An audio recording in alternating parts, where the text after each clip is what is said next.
What's going on, guys? Thank you for tuning in to CRÜZR Radio episode 28. I am your host, Michael Brandon. Today, I'll be joined with my co-host, Hunter Harris, our founder, Chad Rice, and our social media manager, Jake Belinda. We're going to talk about tactics that you can use in the turkey woods this year. We're going to recap Jake's 2023 deer season, and as well as talk about how powerful the tool e-scouting really is. Let's get into it. All right. Glad to be back. Hunter, how's it going? It's going good, brother. Good to hear. Chad, how's it going? How things going with you? It's going well, I guess. Yeah. About as well as it can be. I've been sick the last couple of days, but starting to mend here and feel better. So Right on. And we got the special guest, Jake Belinda, in the house. Or not necessarily in the house. Jake, where are you at right now? I'm currently in a coffee shop in Florida, to be honest with you. nice. Yeah, so this is our first actual over-the-phone interview that we're doing. I think we're going to plan on doing a lot of these coming up.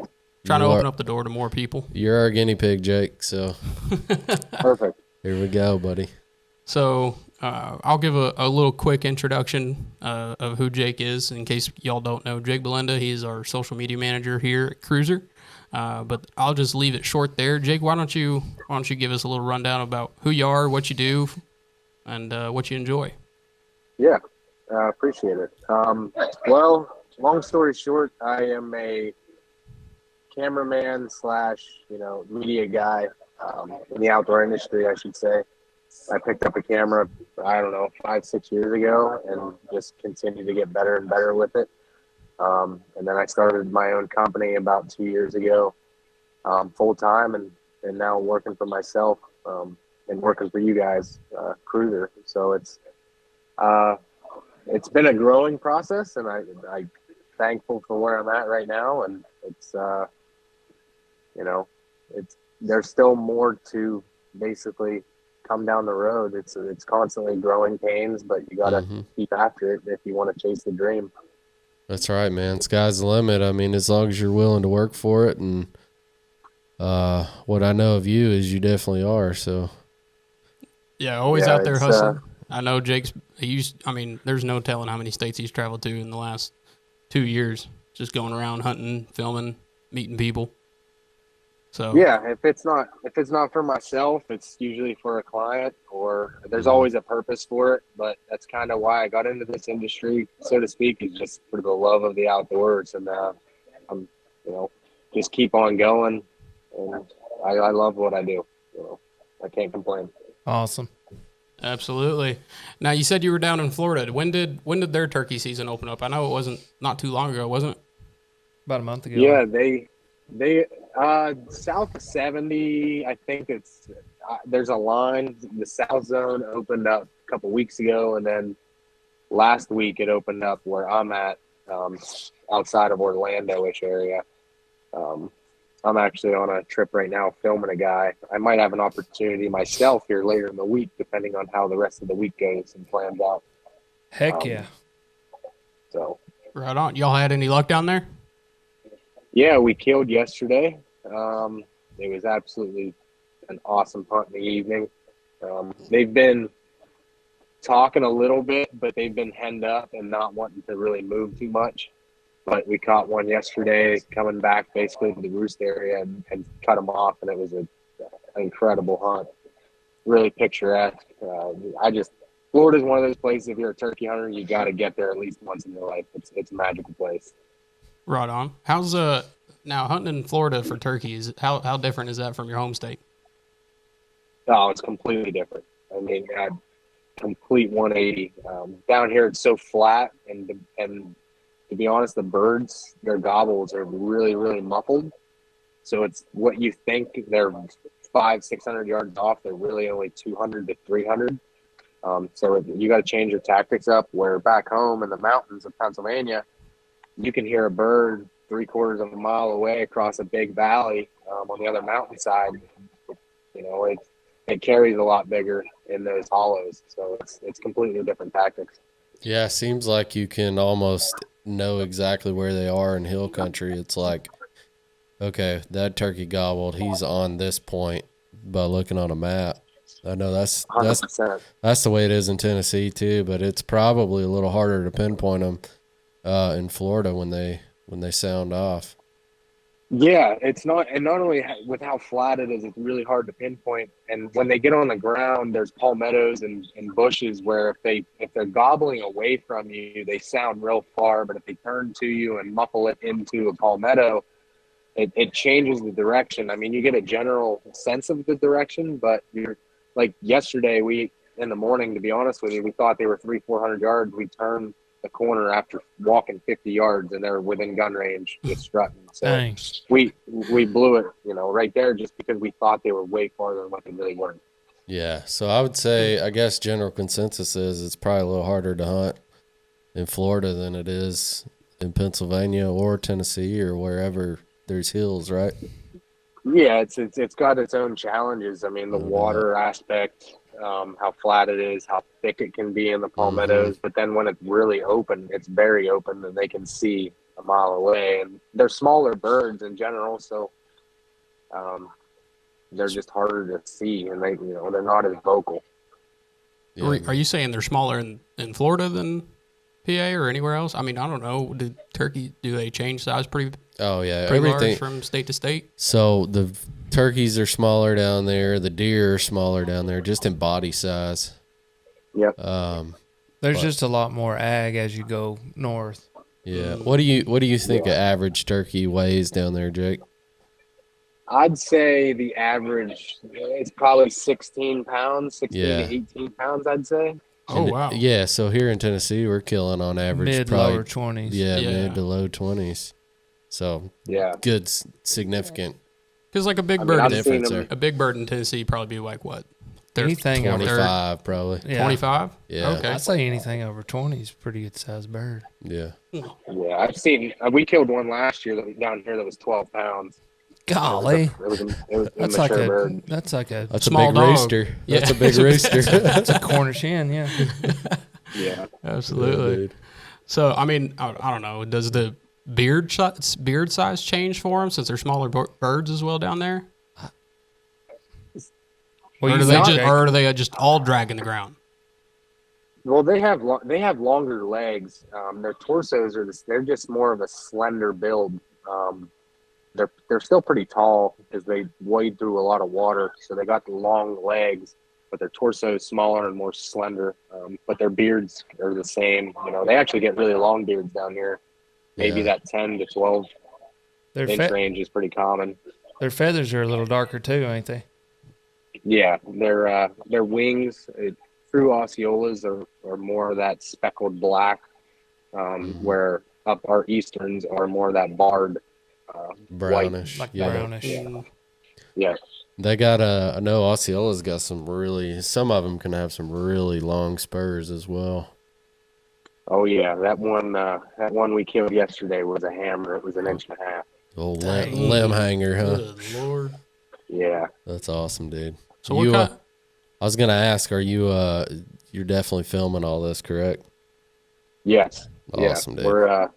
We actually plan to maybe put that hunt out here next week. Maybe. I mean, it all depends on how the week goes, and we're hunting every day. A couple guys at camp have tags. Hunter's dad's got a tag. It's more of a camaraderie thing. Yeah, but we're dude. hunting pretty hard And where's awesome. that video going to be at? on YouTube. On YouTube? So I work for Rogue Hunts in the spring and produce basically their show. So, and then I got some help this spring to basically divvy up the workload just because it was a lot. Nice. Absolutely. And you said that the YouTube channel is going to be Rogue Hunts for the video? Yes. Okay. Yep. Awesome. Yeah, definitely looking forward to seeing that. What kind of does the natural predators there change in Florida versus anywhere else? I mean, they got to deal with. I mean, they got. Do you got to coyotes, deal with they got alligators and crocs and whatnot? snakes, Snakes, alligators. Yeah. Like Everglades Panthers. animals. Dude, I saw a video. Panthers, yeah. I don't know if anybody else saw this video, but a turkey hunter called in a Florida panther to like 10 yards. Did you see that video, Jake? On social? Yeah, I've seen that. Was that Yeah. last year? Yeah. Or? No, that was this year, dude. No, it was this spring. Yeah, that is like deep south, Everglade type stuff, and probably cypress, that stuff is crazy. I'd lose it. That's why I'm scared of the dark. Stuff I don't know like that. Yeah, forget that. Yeah. I don't know what I'd do if I got face to face with a panther. If he's hungry, I guess you're gonna die. Yeah, maybe. Probably. Not Might maybe, make a meal probably. out of you. Yeah, you'd be changing your pants. That's Be a for light sure. meal. If he got a hold of me, that everybody would know within a mile or two, because I'd be screaming like a wild banshee. Oh yeah, Absolutely. I bet I could See, outrun I don't one. like Yeah, I don't right. like snakes and No. creepy crawly stuff. No. It's just I deal with it, but I mean down here you can't really see them. They blend in really well, and it's thick. So Well, they that's can be at even any worse, corner. dude. There was a little girl that got bit by a copperhead here in around where we live here last week. Really? Yeah. Oh, I didn't hear about Jeez. that. Mm-hmm. Copperheads are nasty bad stuff. here. Out in the so- woods or like just in her backyard. Oh, jeez. Yeah, copperheads are bad here. That's probably the worst as far as a Snakes. venomous snake that we get. But there's a lot of them around here. Oh, Yeah, we get cottonmouths too around Mm. lakes and stuff. I know Uh, I've caught a creeks. few copperheads around my house for sure. They like to snuggle up next to my porch. I'm with Jake. I don't do snakes. I don't do live ones. I don't do dead ones. yeah, the problem is too the spring. And it's getting into spring now and late March where they're starting to come out of their dens a little Mm. bit more to sun. So Y'all pack a snake You'll see beater 'em. with you or something? Shotgun. Shotgun, buddy. That's Yeah. your snake. Yeah, True. You ain't got to get close to the shotgun. Try it. yeah, Yeah, dude. I man. can't. No, absolutely not. But I'm looking forward to hunt with you guys here in 2 weeks and kick out. All the seasons are about to be coming in here in April, so it's about to be hot and heavy for a while. It should be. Oh man, we can't hardly wait, dude. It should be good by the time you come, Jake. Oh yeah, I heard a turkey gobbling on the way into work today, just right there in the middle of residential area, a little tiny 20-acre lot of just forest in between a bunch of residential houses. He was just strutting out in somebody's yard. I mean, they moved the season back 2 weeks last year. And last year we had some of the best hunts I've ever had. So Yeah, I mean that one day was amazing. We called in it was over 10 over long 10 beards. long beards, but you guys couldn't hit the broadside of a barn, so It happens. but y'all missed 3 times, right? 3 or 4. Yeah. Oh, wow. So I'll be glad when you get here, Jake, because I need some shooters. You know what I mean? Oh yeah. Well, I can shoot at them. I You need some killers. Yeah, I was about to say, yeah, need some killers, need some closers. Yeah, man. It's all good if you shoot at them. Ain't no good if you don't shoot them. Yeah. Where else you plan on going this year, Jake? Just staying probably on the East Coast, and then maybe slip out to Missouri at some point. Heck yeah. But nothing too crazy. I mean, I'm more of a deer hunter, so Yeah. I'm saving my Travel big time. hunts for the fall. All of a sudden, if you look at it, turkey season, you can start spending some serious cash going to the states chasing because the tag price is going up, and Oh yeah. before you know it. But probably just East Coast, Pennsylvania, New York, maybe West Virginia. Around home there. Yeah. Yeah, I Try to gotcha. stick around home. I reckon we plan to maybe go next week to Alabama. I know their season opens April 1st, which is Monday, I believe. So Alabama, we're lucky to be like pretty close to Tennessee's not very wide up and down. So we got Kentucky an hour north of us, Alabama 2 hours south of us. So we got really good turkey hunting here at Yeah, home. we can pretty much hit any state we so- want within 4 hours, at least neighboring Tennessee, Yeah. at least. Yeah, so I think I'm gonna You go. guys- I think I'll go down to Alabama and maybe hit their opener on some public, and then by that time, Tennessee will be coming in. Tennessee youth season will be coming in. I'm gonna try to get my son on his first bird. Been trying to get him that'd on be one exciting. I've been trying to get him on one the last couple years, but He just turned 8 this January, so it's just been more about getting him out into the woods and walking around and just spending time with him. But he's getting to the point where I think he's actually wanting to actually kill now. So yeah, it's about time. So seeing that blood in his eye. I think it was last season when we went out to the. He's getting that blood in his eye. I've seen Dad do it a couple times, so he's, Yeah, I'm ready for him to get bit by the bug. I think this year, if I can get him on one, which we've last month I threw out a bunch of corn out at a spot and trying to get these turkeys just used to. We've been seeing a lot of birds. Used to using this one particular spot of this field, and so hopefully. I'm going to go probably this coming week, set up a blind. That way get used to it. They can get used to it. But, yeah, I got a camera out right there, and I've been getting turkeys on camera every day. So it's a bunch of Jakes over there. So I'm going to let them shoot anything that's legal. You know what I mean? I don't care if it's a Jake, a long beard, or whatever. So go ahead and let him get it out of his system. Yeah, buddy. Has he got a bird yet? He has not. Man, if he gets a bird before me, I don't know how I'll feel about it. I'm going to be honest. Hell, he's probably been hunting turkeys longer than I have. Probably. With you. Yeah. Last season was my first time in the turkey woods. Yeah, he's gone with me the last 3 seasons. So, gotta get that bug bit. Yeah, man. It ain't nobody's fault but yours, Mike, that you ain't killed a turkey. Absolutely. It is nobody's fault but my own. I ain't spent enough time in the turkey woods yet. Yeah. But I'm going to get one this year. Yeah. For sure. Absolutely. Ain't no doubt in my mind. I mean, turkey hunting's my thing. That's my favorite. I just got to get in shape. Personally. Man, I was, where was that? Oh, I was in Kentucky with my mom probably like 3-4 weeks ago. And we were, there's this big old flight of stairs at this hotel we were at, and the elevator wasn't working. And so she went up the stairs, and I took up all the luggage. I took 2 trips. It was only like 3 stories. Oh, my. Dude, I got to the top and thought I was going to die. Laid there on the floor, belly down. Better start getting on a treadmill or something. We're going to do a lot of walking this turkey season. So I know, I'll tell you what. I'm going to get running and gunning. Go to the gym and get on that stair stepper. I just get in turkey shape. In real time. In real time, yeah. Embrace the suck while you're out there doing it. Yeah. No preparation. First week or two, just kind of get your wind, and then you're good to go. Well, what about deer season, Jake? How was it for you this past year? Yeah, it was inches away from being a record year, a good year, but I mean, I ended up wounding 2 bucks in 2 different states, and if I would have basically come across them, 2 really big deer. So I would have been my best year yet if I would have capitalized on the opportunity. But yeah, I can't complain. That's part of hunting. Yeah. Yep.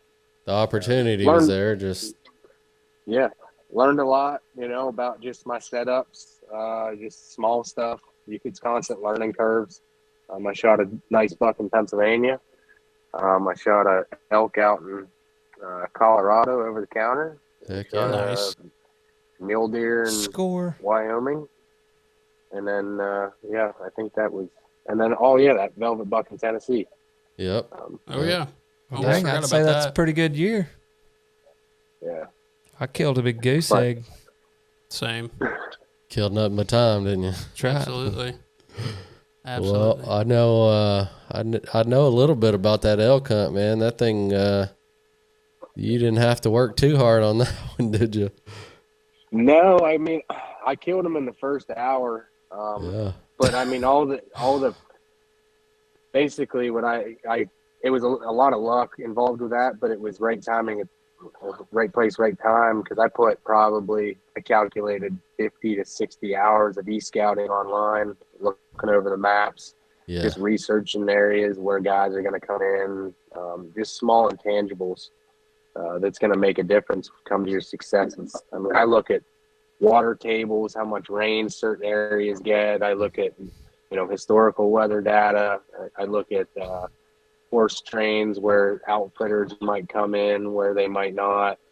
And then you can cross-reference that to Colorado Parks service on open access roads when they open, and then success rates. And just once you compile all that data, you really start picking apart maps and finding the best areas to go. And I happened to run into them on, plan A.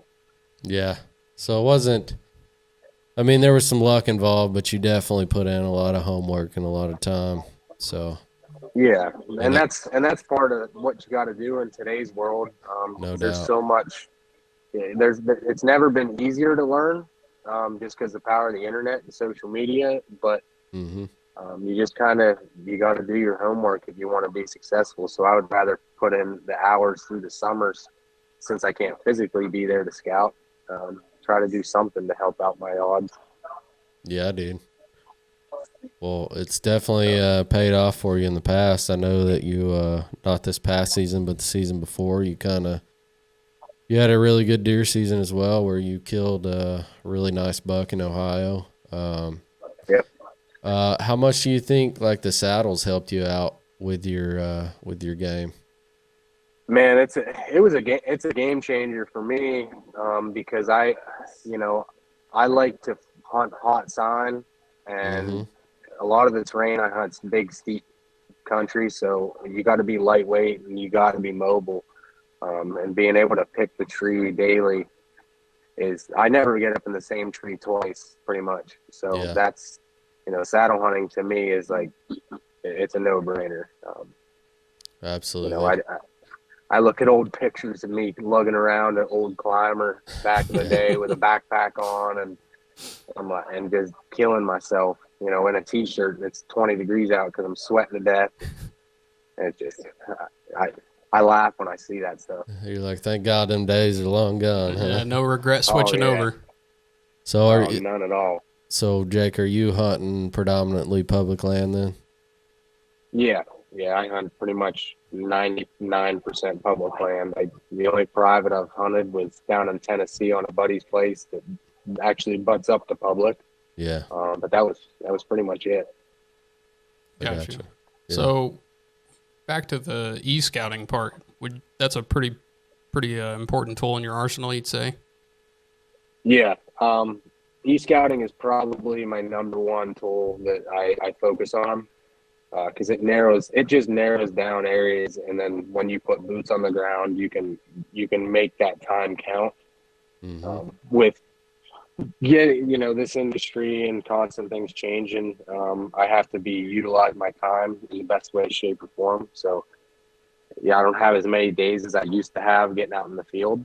So I got to really focus and trust my e-scouting and my tool.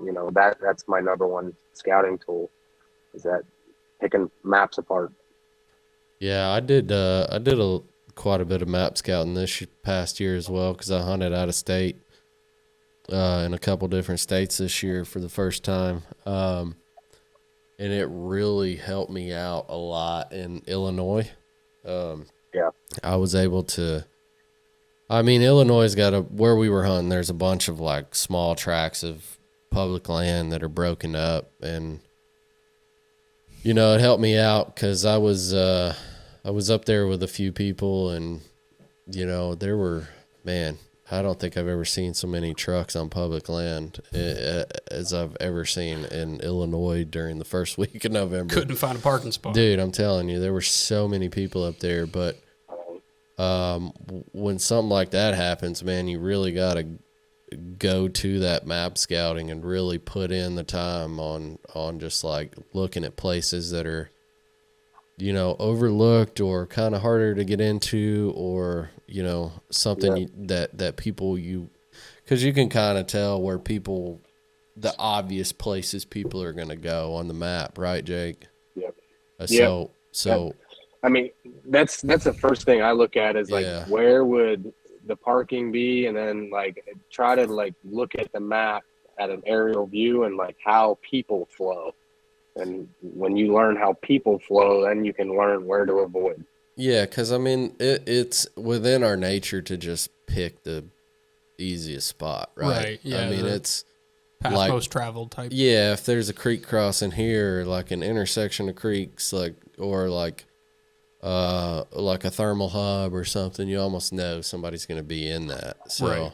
Yeah. Well, I mean, if you gave me the option of walking down a creek bed or walking up a 200-foot hill, yeah, I'm definitely taking the creek bed. exactly. So, Yeah. I was able to find a pretty good spot in Illinois that, like, I hunted it for 4 days in a row, I think it was.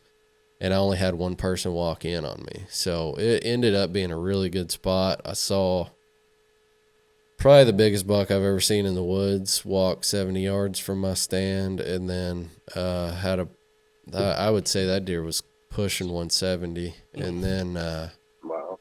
yeah, I had a probably close to 150 that I actually shot at, but ended up losing my rangefinder the day before and took it off, sat it on the ground, taking off layers, and ran off and left it. And I guess somebody picked it up and got a new rangefinder and bino harness. And so that next day, yeah, it sucked, man. But that next day, I went out that evening, and I stepped off the trail that was a heavy beat down trail on a creek bank. Pretty much between two thickets, and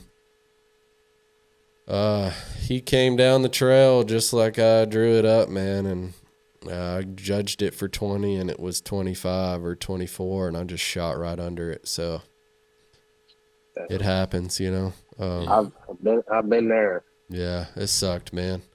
That's why they call it hunting. Yeah, it was the biggest deer I ever shot at in the woods, and just learning lessons. So I'm gonna go back and use it like a lesson and not make the same mistake. You know what I mean? And have two rangefinders. Yeah, exactly. So Yeah, what's go ahead, Jake. I was just gonna say, I mean, lessons learned in the woods. If you're not learning something, no matter what you do, I mean, that's gonna make you a better hunter in the end. So everybody's been there. It's just how you take it and move on. Yeah, learn from it. Yeah, even if you get a harvest, you can still learn from what you did right. Yeah. So yeah. Now, when y'all are e-scouting, do you guys have a process, or are you just kind of looking for land that looks good, good sign, water? What are you guys looking for when you're e-scouting? Jake, I'll let you take that question. Well, me personally, I look at number one, if I'm gonna get, let's say, an out-of-state hunt, I look at metro areas and highway traffic and how easy it is to get off a highway to onto another highway, and to get to, let's say, a piece of public ground. Because the closer to metro, the more people are going to hit it, which make your life a little more difficult. So I look at just people flow first. And if it's like a windy, like Kentucky, those hill country stuff, it might not be very far in terms of as a crow flies 20 miles, but it takes 45, 50 minutes to get there because it's just a constant back road. So those access points are going to be where you want to start.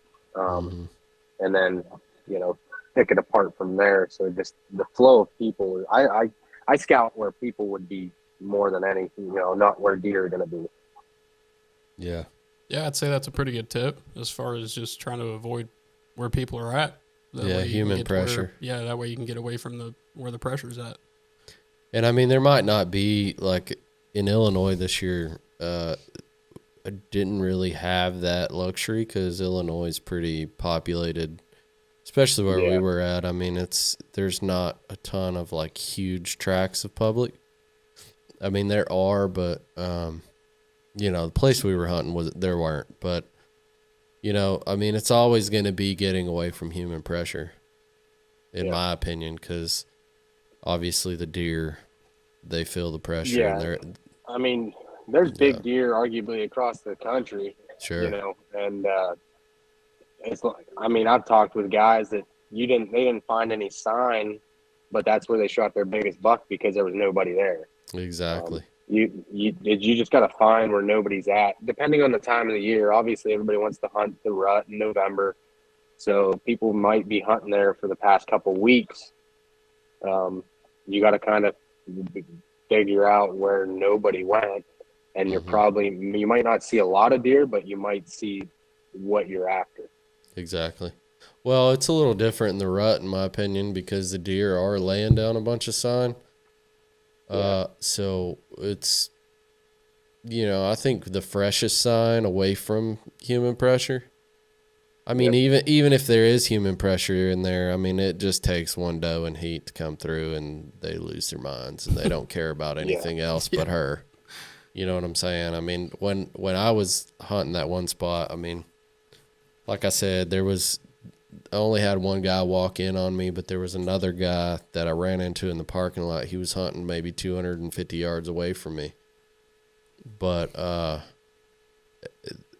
it didn't matter. I was in there for 3 days, and I know I left some sign personally, but it was less than probably any of the other spots just because there were people running around everywhere. So right, more human sign than deer sign. Yeah, exactly. So I think it was just there was a hot doe in there for sure. I know that one day I saw the big buck, the really big one, the 170 pushing set 170. He and the deer I shot at, I saw both of those deer that day, and they were fighting over a hot doe. And then that same evening I shot at that one buck, there was a hot doe in the area because they were definitely fighting. And then I actually grunted and rattled that other buck in, so he was coming down that trail to see what was going on. Right, trying to pick a fight with you. Yeah, so there was definitely some rutting action going on, which, generally they kind of lose that intuition to live, you know what I'm saying? So they start becoming dumb. Yeah. So quick focus That's on the survival. time of year.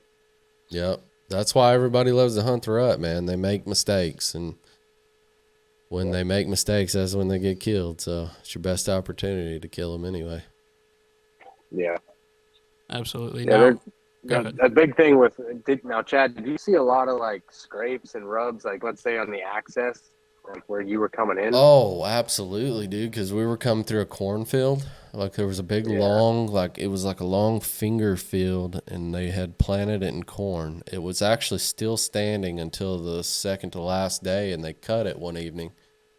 But along the edge of that cornfield, dude, you couldn't walk 20 yards, and there wouldn't be that's a a scrape, mistake. manhole cover scrape. What I was gonna say is, I mean, a lot of people will mistake that sign with where they should be hunting, but it's a lot of nighttime activity. Oh, exactly. So how do you tell the difference there? Sign, but Well, I think so. Like Jake was saying, that's a lot of nighttime sign. It was fresh. You could tell there was a lot of fresh sign in there, and it was all from a night before or a couple nights before, but there was no bedding around it. Mm-hmm. You know what I mean? So this was coming off. I had a hill to the right side of the cornfield, the hill on the back side of the cornfield, coming down into the creek bank or the creek bottom, and the corn led back to the creek, where two creeks converge there, and there just was no bedding. So Jake probably agrees with me here. You want to find bedding and find hard edges and close to bedding and funnels and stuff like that. So would you say that the best sign to find to hunt on would be sign next to a bedding area then? yeah, ideally that's what you're trying to find. Without you kind of have it's why scouting a lot and kind of learning it. It's a trial and error thing. You're gonna mess up by pushing too far and bumping deer out of beds. But if you're on a piece of public, in my opinion, for the first time and you bump deer, well, at least you found it, right? You know the bedding area. So now if you have a 6-7 day hunt, you know where to come back to in a couple days, if not that same day. Yeah, exactly. I mean, that's the thing about a bed is if that deer gets bumped out of it, essentially it worked, right? Like Yeah. that setup worked. So they didn't get harmed. They didn't, nothing happened to that deer. So he's going to come back and use that bed again for sure. So I know this has been talked about a bunch on like YouTube channels and forums and stuff called like the bump and dump, and Yep. bump one out and go back in and try to kill it. Potentially he could come right back to that bed. So Yeah, they circle and try to figure out what jumped them.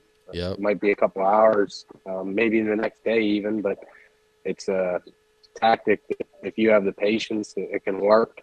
Mm-hmm. And the setup, and that's where being a perfect example, being mobile with a saddle that you can get exactly where you need to be. Because you can look at your map and say that the wind's going to change in a couple hours. So what you think is the right setup, you gotta adjust to that. So that mobility is like I mean I can't express it enough that it's the game changer. Opens up a lot of doors, that's for sure. Gives you a lot more Yeah. opportunities to get in where otherwise you couldn't. Yeah, I think Exactly. a good recipe for success is definitely e-scouting, boots on the ground, being mobile, being to where you can adjust to the situation, and then just try to get in there, and especially on public land, is just try to get away from people and find the hottest sun you can. 100%. Yeah. What's your favorite tool in the turkey woods, Jake? Tool, Or equipment, gear, whatever. I would say an owl hooter, to be honest with you. An owl hooter? Mm-hmm. Yeah. It's just the most, you can, a lot of people use crow calls, owl hooters, flake calls, their pod or whatever. But, owl hooting is a tool that I think, in my opinion, where I'm at, where I travel the country turkey hunting, not everybody uses it. They either use their voice sometimes, but if you sound like a real owl, I feel like it's a non-invasive tactic to maybe locate a bird. Yeah. I think I agree there. I think if you got a good, like, if you can owl hoot with your mouth, that sounds good, even better. But mine is so all over the place. Well, I could do it one day, and then the next day I can't. So We were in the woods last year, and you were practicing on the way into the woods. You gave it a good old owl hoot right as soon as we stepped out the truck and got some shock owls off of it. yeah, Right before we started roosting them. yeah. I mean, it's a turkey will gobble off anything. It's more about the frequency, don't you think, Jake? Yeah. Yeah, I mean, I've seen them shock gobble to ambulances, car doors, Mm-hmm. I mean, anything, but it's that coyotes, high-pitched stuff. But Yeah, when you're traveling a lot, or just, you might hunt a piece all the time and you're trying to locate a bird, I feel like if you call all the time, yeah, they recognize the call and they just might not answer it. Where an owl hoot or something high-pitched, quick is going to be less invasive. and natural. Yeah. Yep, I have to agree. What about that? Have you used that one owl hooter we got at NWTF yet? Yeah, actually, we use it down here. I got some video of we called in some owls to like 10 yards, Oh, dude, that's sick. 2 of them, and they were doing the scream afterwards. It was super cool. But Florida's kind of known for that. Yeah, You can call in a lot of owls, so it's kind of cool to experience that while you're here, mess with the owls. So. yeah, dude. I just, man, turkey season, just everything greening up and the woods coming to life again after winter, man. It's probably one of my favorite times to be out, to be honest. Oh, and it smells so good outside this time of year. Mm-hmm. I love it. Yeah. My apple tree at my house is starting to bud. Gonna make Nice. some apple jam Smells out of that. good. Oh man. I'm looking forward to trying to find some mushrooms in the woods this year. Morels? Oh yeah, buddy. What'd you Yeah. call them? Got it. Land fish? Dry land fish. Dry land fish. Yeah. Oh yeah. Have you found a lot of those in the past, Jake? Up home I do. Oh yeah. They're on certain slopes and moisture. I find a lot. There's a couple patches I know of, but when I'm out and about, I don't find them as much as that I would think anyway. Because I don't think the climate's right in certain places. Sure. Yeah. I mean, they're hard to find in general. Period. No matter what. But Yeah. man, when you stumble on a good bunch of them, dude, it's like gold, spring gold, Yeah. baby. Pot of gold at Yeah. the end of the rainbow. Yeah, man. But the rainbow is a dead log. Yeah. And then, I mean, if you kill a turkey that day too, buddy, you talk about a delicious combo. Yeah? Morels Oh, yeah. with turkey Nuggets. breast, turkey nuggets, man. Oh my goodness. Yeah, with a little bit of sausage gravy. Yes, Something, sir. some type of just brown gravy. Oh yeah. Golly. Got my mouth watering. Yeah, I'm getting hungry. So. I think Hunter over here's got some saliva. He don't like you them. drooling? He don't like morels. You don't like morels? I'm I not- can't say. I've never had one. I'm not crazy about them. It's a texture thing for me. The texture? What's the texture of them? They're like So they're like, spongy. I mean, they're mushrooms. you don't like mushrooms at all? Not particularly. Any? Like on burgers, spaghetti, pizza? I mean, I can eat them, but Come I ain't on. gonna just like go out and eat a shroom dinner. Hunter, I know you're a foodie, and you're telling me I'm you a don't foodie, like, but you don't I like don't- mushrooms on He anything. ain't a foodie. He is absolutely a foodie. He won't shut up about it. I mean, he likes food, but he's picky. No, I'm not. I don't know if I'd You're call him kind of picky. picky. I'm not picky. He's particular. I know Jake will eat just about anything. Right, Jake? Oh yeah. I'm Yeah, the same I'm way, not, I'm dude. not too picky. I'm not picky at all. I eat anything. Dude, when I come down here in Florida, man, they got this fried okra. Oh, man, Oh, it's- yeah, buddy. It's deadly. Oh, It's man. a Did I- southern did food I- that I like. I haven't had fried okra in so long. Did I take you to Crawdaddy's when you were here, Jake? No, you were Okay. telling me We gotta about go. Yeah, I'll take you to Crawdaddy's, dude. You talk about fried okra, son. They got the best in the world. It's delicious. it. I don't know. Oh man, Maybe the world's a That's long not shot. bad. Well, I'd put money on it. But really? Yeah, they got some of the best ever. It's I like don't, I don't know if I. It's been a while. It's been since before they shut down and reopened. Oh, when well, had I it. mean, so maybe it's different now. it's pretty consistent, Maybe I don't know. but it's like it's a Cajun style restaurant, so it's got Cajun seasoning on this fried okra. Golly, it's good. That sucks. Man, what's that? You're making me hungry. It's getting Yeah. about dinner time, ain't it? Yeah, Let's get almost. close, buddy. Almost there. It's almost what is it? It's 4:00 there, almost for you, isn't it? I can't freaking wait. Yeah. Yeah, buddy. Dang. What when's it? When does Florida? Do they make you guys stop hunting at like 1:00 like some other places? No, you can hunt all day here, but I mean, midday like today was 85 and humid, so Yeah, it's too hot. they I mean, you kind can still hunt, but yeah they don't do much. shut Kind down. of got to and know what. loaf. Yeah, you're gonna do more damage than good, to be honest with you. If you're Yeah. just tromping around trying to locate one in the middle of the day. Yeah, I know in Tennessee when you get them, like especially now that our season's pushed back 2 weeks, if you Middle of the day's prime. if you get one gobbling like after they lose their hens, man, that's pretty much a dead Yeah. bird. Oh yeah, like when we were out in the woods with Definitely. Jace, and we were out there from 8 a.m. to I don't know what time did we switch over. It was like 11 something. We killed those turkeys at 11:30. Yeah. So But we didn't hear anything at any of the Until spots midday. until right there at midday, and then they wouldn't shut up. yeah, Man, that dude, Yeah, that hunt was crazy.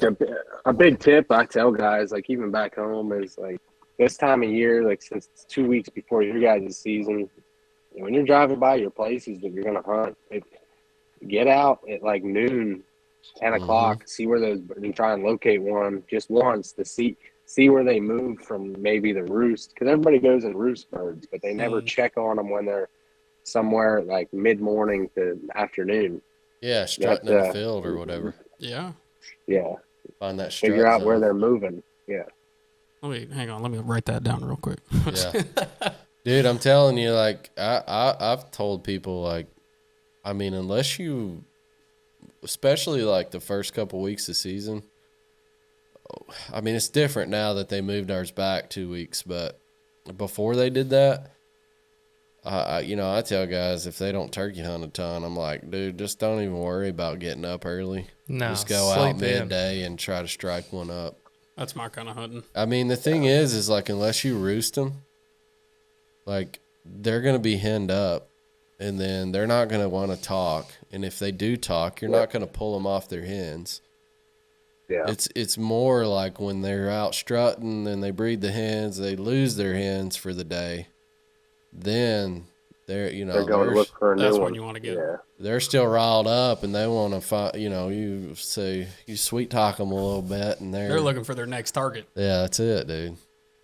So Yeah, people, you see it on forums all the time where people will go out and they've been hunting the same bird for a while, and they can't get them because they've been talking to them for days in the mornings, and now that bird knows what you sound like. And then that just makes them harder to kill. Where if you just go out midday, even though you might not strike one, but when you do, they're gonna most likely come. Yeah, even exactly. if you're not the best caller in the world. So there's beginner tactics, like you said, Chad. Go out midday. I mean, you got a better chance. Yeah, man. I've always had the best luck from like 10 to 1. Yeah. That's my kind of hunting. I don't like getting up early. Well, I'm still getting up early. Well, you don't like showing up to work early, so. Yeah.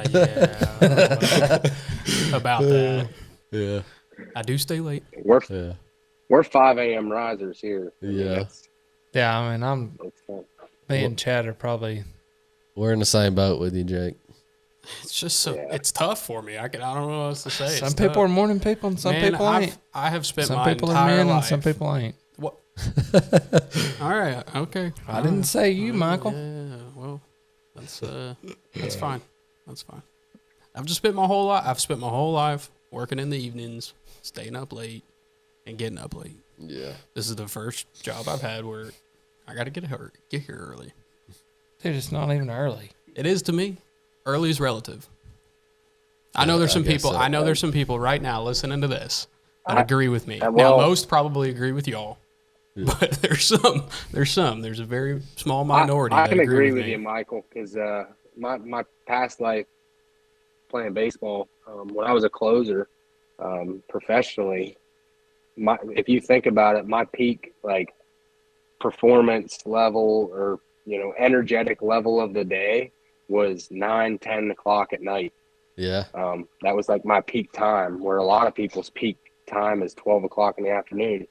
So like I was a night person for I still am, but I have to convert with my lifestyle to be a morning person. But naturally I am a night person. Yeah, I'm starting to shift. So. I mean, my early 20s, I was a night owl as well. I'd sleep till 10, 12 o'clock and then wake up and do it all. Burn the candle at both ends, as my dad used to say. You know what I mean? So. Oh yeah. So you said you played baseball, Jake. What you want to talk about that a little bit? You used to be a professional ball player, didn't you? I got drafted out of college and by the Atlanta Braves and played for a few years for them and their farm system. And that's when I lived in Virginia and Georgia. And I didn't really live in Florida because we were just there for spring training. But yeah, I was a pitcher in their organization until that came to a close a few years after. Injuries, politics, a lot of intangibles. I mean, getting to that level is one thing, but then staying there is another. Mm-hmm. It's a job, right? It's no longer a sport. It's a full-time job trying to. It was crazy, man. People don't realize, like, just a small thing. The game's changed since I played, where they have at least a rookie minimum. Because, like, they didn't pay us a living wage when we were playing. So, like, I had to work a job on top of playing this professional sport. So that was the hardest part, was just trying to manage all that. It made me a better person who I am today, but at that time, I was kind of bummed out that I I couldn't just focus on it. Probably Yeah. gave you a little bit of a sense of burnout, I'd imagine. Oh yeah. Oh yeah. That's why I stopped, when I was done, I stopped going to the gym entirely for like a year because I just was burned out from training all the time. That's why I went hunting and fishing so much. And that's I always loved it, but I took a deeper meaning into it once I was done because I turned that energy from sports into the outdoor world. And that's basically how I actually came up with my name, The Void, and The Void Hunt, and The Void Media. It was because I was filling the void of not having sports anymore and Mm-hmm. putting that energy and effort into the outdoors in my lifestyle. Yeah, I got a similar background for that as well. I mean, I didn't play professionally anything, but I used to rock climbing, being in that space or whatever you want to call it, like that's a lifestyle as well. Yeah, I mean, you lived climbing. I mean, we climbed 5 days a week, and if we weren't climbing, we were doing something outdoors or talking about climbing or training for it or whatever. And then, I had that accident where I fell 23 foot and broke my right ankle. So I had to put my focus and drive into something else. So, I mean, that's when I picked up bow hunting. So that and being a dad. So Yeah, that'll definitely fill your plate. yeah. Now, would you say that professional sports, like the amount of energy that you're putting into that, is going to be the same amount of energy that you're carrying into your hunts and training for hunts and getting prepped? Yeah, I mean, that's kind of why I do have the success in some terms that I do, is because the amount of effort I put in. The normal guy kind of gives up, where I think I just have a mindset of just not giving up and just pushing to that next ridge, that next adventure. And it's kind of a lifestyle type thing at that time. I mean, getting to a professional level of anything takes a serious motivational thing and commitment. Dedication, for sure. And then transferring that into the hunting world. I mean, some people just like to go out on the weekends. They don't care if they see stuff, but that's their escape. It's my escape too. But then, ultimately, I want to be out there and be successful. So I push a little harder to make it happen. Heck yeah, man. Heck yeah. Well, I know turkey season's right around the corner for us. We've got 17 days, something like that. Yeah. Like 2.5 weeks. I'm just saying 2 weeks. Yeah, it's like 2 weekends. We got 2 weekends left. It's the second Saturday of April. I'm trying not to count it down, but Yeah, I think it's I know it's close. like a week and a half. So we're not too far away. So we'll definitely be out in the woods. I know Jake's coming up opening weekend. We've got some other guys coming into town. Yeah. We've got plenty of hunts that will be going on in that, those first few weeks of turkey season. So we're definitely looking forward to that. A lot of turkey content coming from us. Thanks to Jake. And, I will say, Jake, we appreciate you, man, having you on and being a part of our team. You've definitely upped our social media presence and look and feel, and you're a talented dude, man, and we appreciate having you. Yeah, I appreciate everything you guys do for me. You get a lot of people don't know you gave me an opportunity, and I'm forever grateful for that. Yeah, brother. And I feel like it's a partnership that turned into a family aspect, and it's kind of what how I look at it. So I thank you guys. Yeah, man, we've definitely enjoyed spending time with you at trade shows and hunting with you, and definitely looking forward to the future of working together. And we got some big plans for CRÜZR, and I know Jake's got some big plans for the Void Media, and man, it's going to be a awesome partnership in the future for sure. Absolutely. Take this. It's starting with this turkey season. We're gonna really kill it, I think.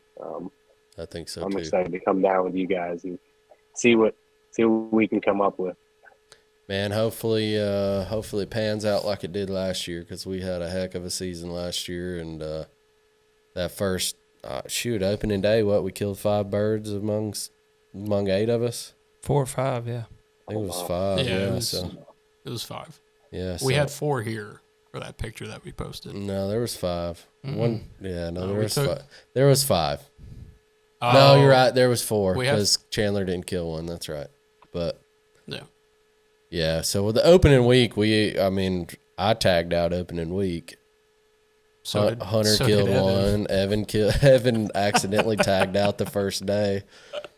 First 45 minutes. Yeah, I don't- he had a couple birds strutting over the edge of a ridge, and he only saw one head. I mean, we got video of it. Obviously, we can't put it out because it was an illegal shot, and he did call the game warden and got a warning, and the guy made him tag in both birds and end his season. But we've got video evidence that it was a total accident. But he shot one bird, and he stood up, and there were 2 flopping. So unfortunately, he ended his season in 45 minutes. But